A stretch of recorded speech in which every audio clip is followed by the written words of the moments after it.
आज से शुरू होगा उत्तराखंड विधानसभा का सत्र। पहले दिन बसपा विधायक सरबत करीम अंसारी को दी जाएगी श्रद्धांजलि। कल सदन में रखा जाएगा यूसीसी का ड्राफ्ट।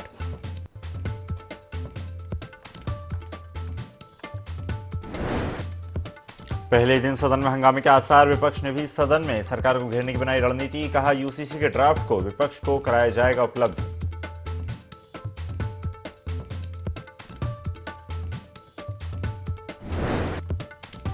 पूर्व मुख्यमंत्री हरीश रावत ने केंद्र सरकार पर बोला हमला। हरिद्वार बीएचईएल की जमीन को राज्य सरकार को देने की मांग। कहा केंद्र सरकार निजीकरण के नाम पर देश के उपक्रमों को कर रही खत्म।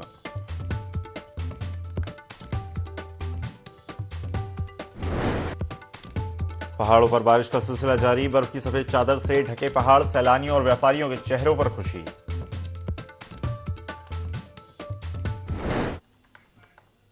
नमस्कार, स्वागत है आपका इंडी 24 में। मैं हूं आपके साथ ईसा अहमद। बुलेटिन की शुरुआत करते हैं। खबर देहरादून से है, जहां पर आज से विधानसभा सत्र की शुरुआत होगी।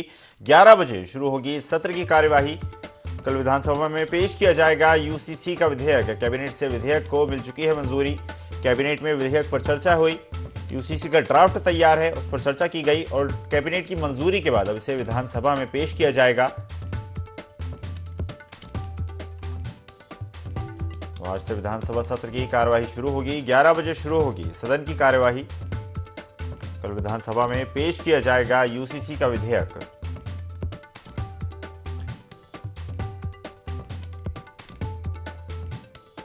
खबर पर ज्यादा जानकारी के लिए सहयोगी विनय सूद हमारे साथ जुड़ गए हैं। विनय, आज से विधानसभा की कार्यवाही शुरू होगी। जो शुरुआती कार्यवाहियां होती हैं, श्रद्धांजलि वगैरह अर्पित की जाएगी और उसके साथ ही कल लंबे इंतजार के बाद यूसीसी का ड्राफ्ट है वो विधानसभा में पेश किया जाएगा और उस पर मंजूरी भी दी जा सकती है। जी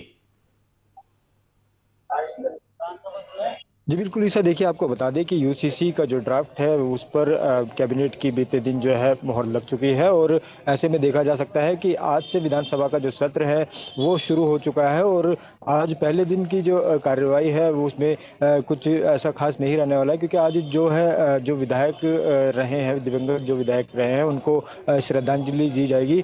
ये हो सकता है कि जो यहाँ पर लंच के बाद की बात करें तो उसके बाद जो है जो विधेयक है उस पर जो है यूसीसी को लेकर के जो है विधेयक पेश किया जा सकता है। तो ऐसे में देखा जा सकता है कि काफ़ी महत्वपूर्ण जो है इस दौरान यूसीसी वाला जो मुद्दा रहा है, उत्तराखंड सरकार जो है उसको लागू करने के लिए पूरी तरीके से तैयारी कर चुकी है। और जिस तरह से जो सत्र है विधानसभा के सत्र में इसको रखा जाएगा और इसके बाद में जो आगे की कार्यवाही है इसको लागू करने की वो की जाएगी। जी बिल्कुल विनय, जिस तरह से आपने बताया कि यूसीसी का ड्राफ्ट तैयार है, विधानसभा में पेश होने जा रहा है, कैबिनेट की मंजूरी जो है वो लगभग मिल चुकी है, लेकिन जिस तरह से विधेयक पर जब चर्चा की जा रही थी तभी कांग्रेस पार्टी की तरफ से, विपक्ष की तरफ से लगातार बयानबाजी का सिलसिला भी शुरू हो गया था। कांग्रेस पार्टी का कहना है कि यूसीसी यानी कि समान नागरिक संहिता, जिसमें एक देश एक कानून का नियम है, तो एक देश एक कानून का जब नियम है तो एक प्रदेश में यूसीसी कैसे लागू हो सकता है। और इसी तैयारी के साथ कांग्रेस पार्टी विधानसभा में भी हंगामा करने की तैयारी में है। जी बिल्कुल ईसा, देखिए आपको बता दें कि यूसीसी को लेकर के जो तमाम जो प्रयास हैं वो लगातार किए जा रहे थे। वहीं केंद्र की अगर बात करें तो केंद्र की तरफ से यूसीसी को लागू करने की जो कवायद थी वो की गई थी। और सीएम धामी की अगर बात करें तो 1 से 1.5 साल के बीच में जो है सीएम धामी ने यूसीसी के लिए जो एक कमेटी का भी गठन किया था, जिसके बाद अब उसको कैबिनेट में मंजूरी मिल चुकी है और ये विधेयक विधानसभा में जो है पटल पर रखा जाना है। तो ऐसे में देखा जा सकता है कि हर तरह से जो उत्तराखंड सरकार है वो उत्तराखंड में किस तरीके से जो कानून बनने हैं उनके लिए कार्य करती हुई नजर आ रही है। यूसीसी का काफी बड़ा मुद्दा रहा है, क्योंकि बीजेपी की अगर बात करें तो बीजेपी प्रचंड बहुमत के साथ जो है सदन में मौजूद है। तो ऐसे में देखा जा सकता है कि यूसीसी पूरी तरीके से जो है यूसीसी को लागू करने की तैयारी उत्तराखंड सरकार की है। वहीं विपक्ष की अगर बात करें तो जो विपक्ष लगातार सरकार को घेरता हुआ नजर आया है। हालांकि जो यहाँ पर विपक्ष की अगर बात करें तो विपक्ष अब जो है कई मुद्दे जो हैं विपक्ष के पास और भी हैं जो कि जिनको लेकर के विपक्ष उत्तराखंड सरकार को घेरने का काम करेगा। जी बिल्कुल, उन्हें देखा जाए तो अभी पूरे देश की नजरें उत्तराखंड पर टिकी हुई हैं, क्योंकि उत्तराखंड पहला राज्य बन सकता है जहां पर यूसीसी लागू किया जाएगा। और अगर ये कानून वहां पर लागू किया जाता है, सफल साबित होता है, तो अन्य प्रदेशों में भी इसे लागू किया जा सकता है।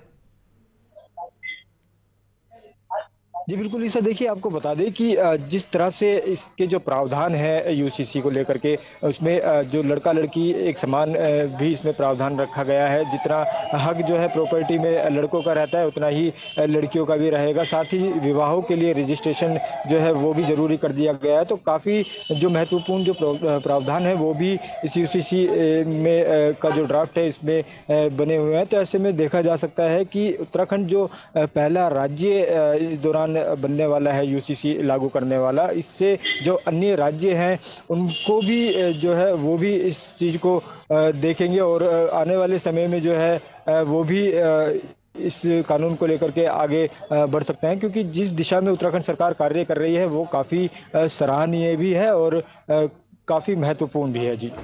जी बिल्कुल, विनय, तो माना जा सकता है कि उत्तराखंड एक बार फिर चर्चा में है और पहला राज्य बनने वाला है जिसमें यूसीसी कानून लागू किया जाएगा।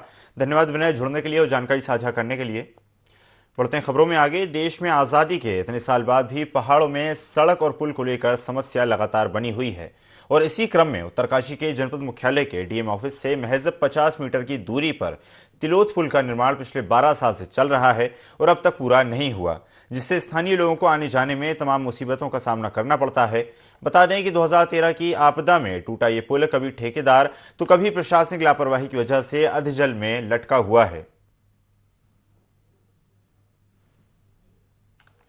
तो आदमी कर रहा है, काम चलेगा और ठेकेदार दूसरी साइड पे जाएगा। सर कर रहा है, पता समय तो लगेगा, कह रहा है 10-15 दिन लग जाएगा। बहुत ही कछुआ, बहुत ही धीमी गति से जो है इस पुल का निर्माण कार्य चल रहा है। और अगर मैं बात करूं तिलोथ, जो कि गंगा जी के उस साइड है, पुल के उस साइड में यहाँ पे पुल भी है। चार धाम यात्रा के खासकर अगर मैं बात करूं तो बद्री और केदारनाथ को जोड़ने वाला एकमात्र रास्ता है। और ये रास्ते की वजह से जो बहुत ज़्यादा दिक्कतें जो है यात्रियों को और स्थानीय लोगों को और स्कूल के बच्चों को करनी पड़ती है। तिलोथ पुल पूरा तैयार न होने से आम जनता को काफ़ी परेशानियों का सामना करना पड़ रहा है। और यहाँ से जो है, यहाँ पर स्कूल भी है सामने और बच्चों को बड़ी गाड़ी जो 4 व्हीलर है उससे भी ज़्यादा परेशानी हो रही है यहाँ से। और ये इस पुल को कम से कम 12 साल हो गए बनते बनते और अभी तक पूरा तैयार नहीं। हम चाहते हैं कि शासन प्रशासन इस पुल को तुरंत तैयार करे। यह बड़ा दुर्भाग्यपूर्ण है कि जिला मुख्यालय से 500 मीटर की दूरी पर ये जो तिलोथ पुल है, यह ऊर्जा निगम का पुल बना था। जब यहाँ पे मंडेरी ये पावर हाउस बना था सन 78 में, बढ़ के शायद निर्माण हुआ था और 78 में ही बाढ़ आई थी। उस वक्त भी ये पुल ने पूरा जनता को बचाया। उसके बाद ये 3 बाढ़ें झेल चुका है, सन 2012 में, 14 में भी। लेकिन दुर्भाग्य इस बात का है कि यहाँ जिला प्रशासन बिल्कुल ही सुस्त पड़ा हुआ है। तिलोथ पुल का जो हमारा नया पुल है उसकी कंस्ट्रक्शन का कार्य पूर्ण हो चुका लगभग। जो पुराना पुल का अपलिफ्टिंग का कार्य था, अपलिफ्टिंग के कार्य में हमारा स्ट्रेंथनिंग का कार्य हो चुका। अब इसमें लगभग हमारा फरवरी के एंड तक इसका स्ट्रेंथनिंग हो चुकी है। अपलिफ्टिंग का कार्य फरवरी एंड तक हो जाएगा इसका। नहीं, लेट तो इतना उसमें लेट का रीजन तो अभी कुछ ऐसा है नहीं इसमें, लेकिन थोड़ा स्ट्रेंथनिंग में थोड़े टाइम इसलिए लगा क्योंकि वहाँ पर स्पेस काफ़ी कम है वेल्डिंग करने में, तो इसलिए फरवरी एंड तक हो जाएगा समाप्त।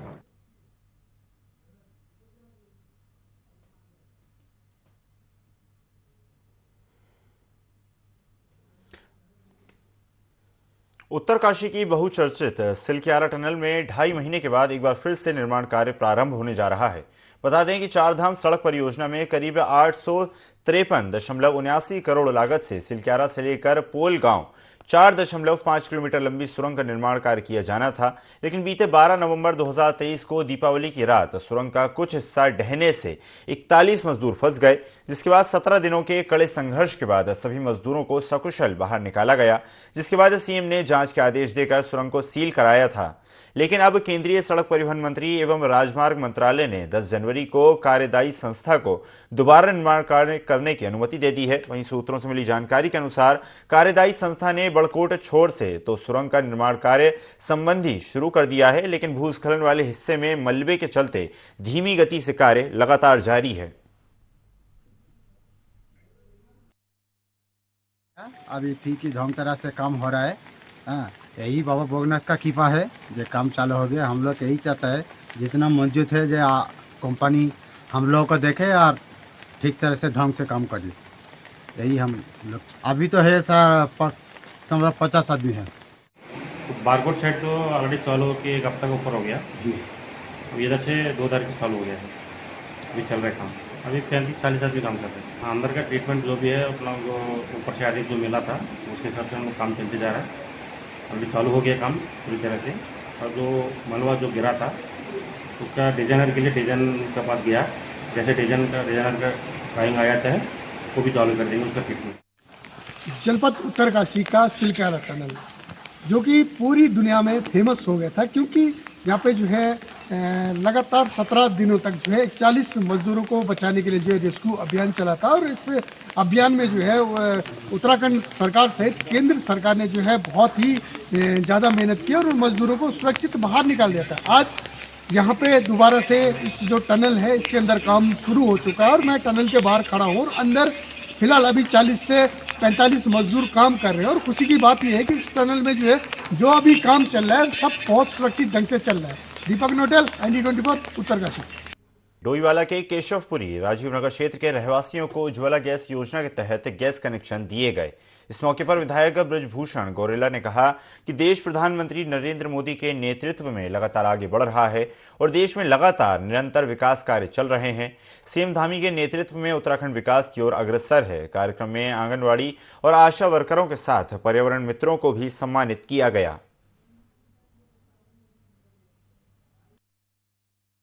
मंत्री उज्ज्वला गैस वितरण करने का जो प्राथमिक परिवार हैं और माननीय विधायक जी इस प्रोग्राम के मुख्य अतिथि थे और सभासद मैडम भी उपस्थित और सभी को लगभग लाभार्थी 80 के लगभग लाभार्थी थे जिनको मुफ्त गैस कनेक्शन वितरण किए गए हैं। देश के यशस्वी प्रधानमंत्री जी का बहुत आभार प्रकट करता हूं कि उन्होंने हमारे उन बहनों की चिंता की है जिनके घरों में गैस का कनेक्शन नहीं था। खत्ता से भी आए हुए कुछ लोग थे, 80 से अधिक हमने गैस के कनेक्शन उनको उज्ज्वला योजना के तहत आज वितरित किए। कांग्रेस पार्टी के कुछ नेता अपने समर्थकों के साथ भाजपा का दामन थामने जा रहे हैं। माना जा रहा है कि कांग्रेस के वरिष्ठ नेता PK अग्रवाल और दिनेश धने अपने सैकड़ों समर्थकों के साथ भाजपा ज्वाइन कर सकते हैं। कांग्रेस के नेताओं के भाजपा में जाने पर पार्टी के प्रदेश अध्यक्ष करण माहरा का कहना है कि राजनीति में आने वाला कोई बच्चा नहीं होता और किसी को जबरदस्ती पकड़कर पार्टी में नहीं रखा जा सकता।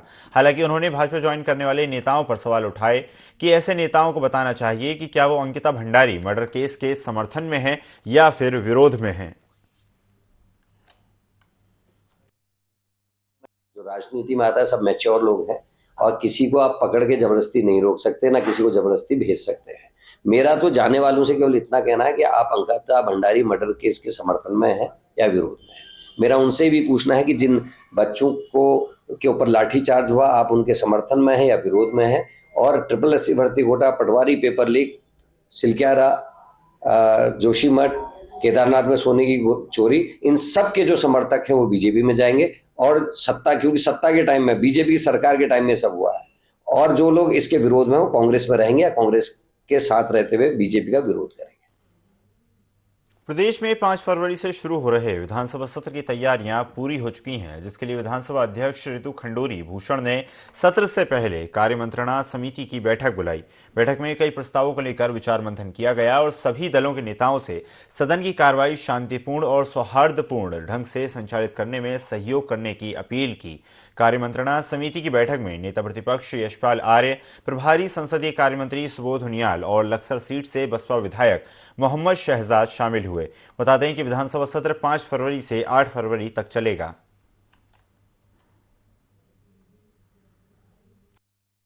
विशेष सत्र सरकार बुलाया है यूसीसी पर चर्चा करने के लिए, लेकिन यूसीसी अभी जनता के बीच या विधायकों पर नहीं है, तो उस पर क्या चर्चा हो जाएगी, उस पर क्या सवाल किया जा सकता है, क्या पूछा जा सकता है।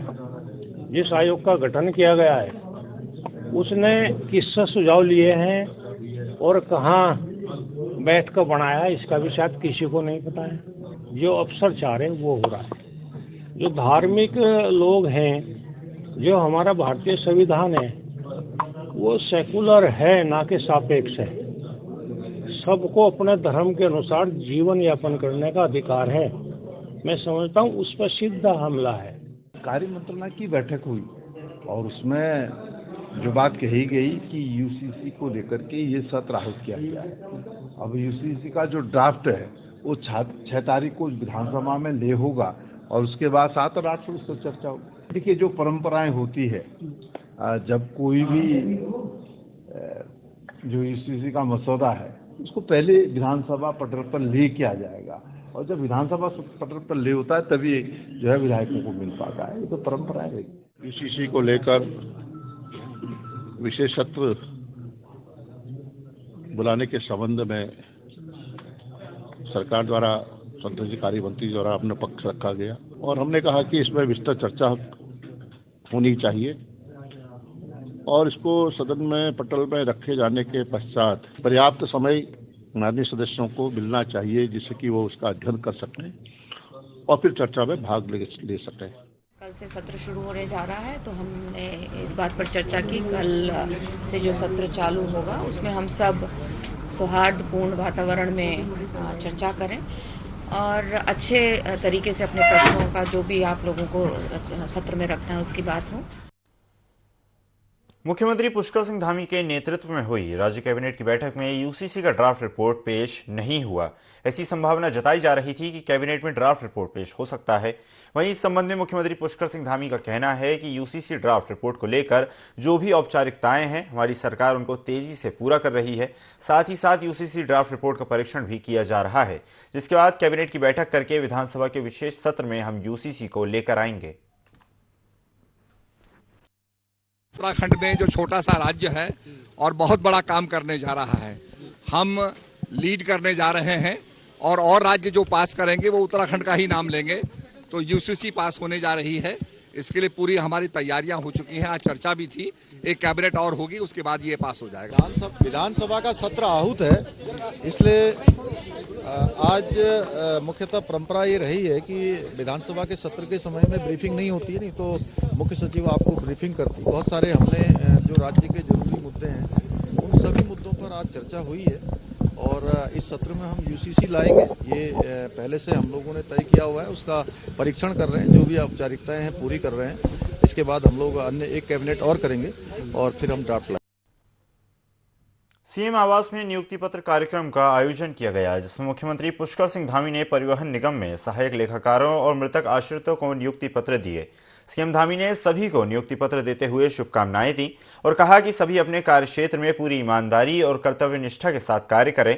आपको बता दें कि परिवहन निगम के नियुक्ति पत्र वितरण कार्यक्रम में सीएम धामी ने सहायक लेखाकारों और मृतक आश्रितों को नियुक्ति पत्र सौंपे हैं। आज जिनको नियुक्ति पत्र प्राप्त हुए हैं, ऐसे हमारे चालक, परिचालक, सहायक लेखाकार, मैं सबसे पहले तो आप सभी को आज इस शुभ अवसर पर, मैं कहूँगा शुभ अवसर, जो आप सबके जीवन में संघर्ष से, परिश्रम से, साधना से और भगवान की कृपा से, आप सबके माता पिता की आशीर्वाद से, सभी सहयोगियों के, बुजुर्गों के, सबकी सद्भावनाओं से आपको अवसर मिला है, उसकी मैं आप सबको बहुत बधाई देता हूं। जो मुख्य सेवक सदन में जो पहली बार आए हैं और जो पहले भी आ चुके हैं, उनका भी यहाँ पर आने के लिए, यहाँ पधारने पर मैं अपनी तरफ से आप सभी का स्वागत करता हूँ। इसके साथ ही मैं उन 16 बहनों को बधाई और शुभकामनाएं देता हूँ जिन्हें परिवहन विभाग द्वारा निःशुल्क ड्राइविंग लाइसेंस परीक्षण दिलाने के उपरांत आज लाइसेंस देकर उन्हें एक तरह से स्वावलंबी बनाने की दिशा में प्रेरित किया गया है, अग्रसर किया गया है। आत्मनिर्भर बनाने की दिशा में वो आगे बढ़े हैं।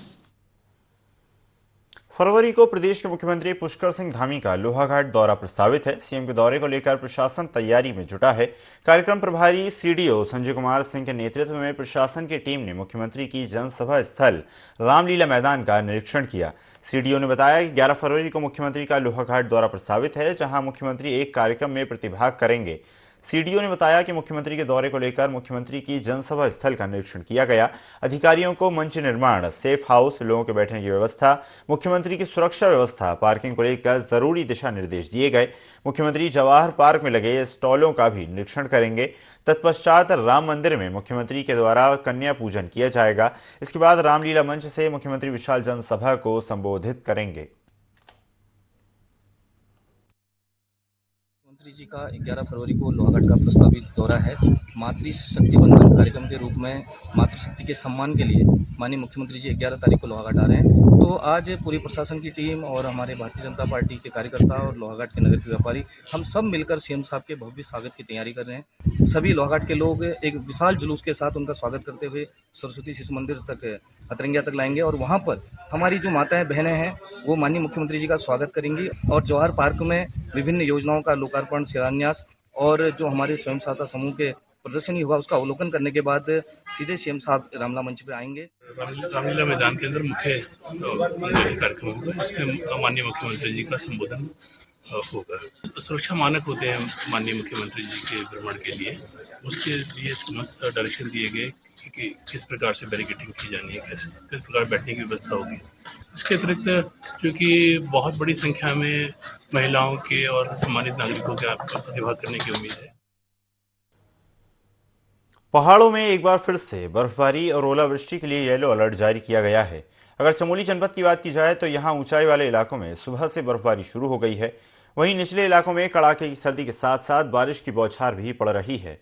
बता दें कि बर्फबारी के लिए मशहूर औली समेत चिनाब वैली, बद्रीनाथ, लोकपाल घाटी और धौली गंगा घाटी के सीमांत गांव में बारिश और बर्फबारी शुरू हो गई है, जिसकी वजह से नंदा देवी राष्ट्रीय पार्क के एरा बीट की पहाड़ियों में लगी आग बुझ चुकी है, जिससे पार्क प्रशासन ने राहत की सांस ली है।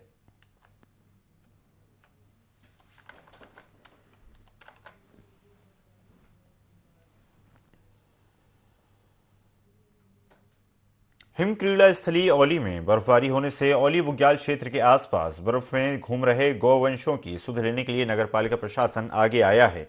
नगरपालिका कर्मियों ने भटक रहे दर्जन भर गौवंशों को इकट्ठा करते हुए जोशीमठ क्षेत्र ले गए।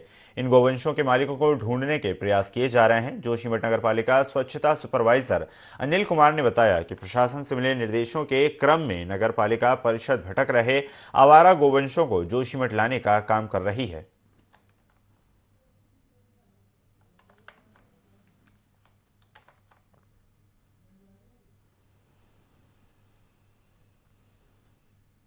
केंद्र सरकार बीजेपी के दिग्गज नेता लालकृष्ण आडवाणी को भारत रत्न से सम्मानित करेगी। प्रधानमंत्री नरेंद्र मोदी ने ट्वीट करके इसकी जानकारी दी। इस पर भाजपा के प्रदेश प्रवक्ता हनी पाठक ने कहा कि लालकृष्ण आडवाणी को भारत रत्न से सम्मानित करना देश के लिए गौरव की बात है। लालकृष्ण आडवाणी काफी लंबे समय से भाजपा से जुड़े रहे। राम मंदिर निर्माण में उनका महत्वपूर्ण योगदान रहा है।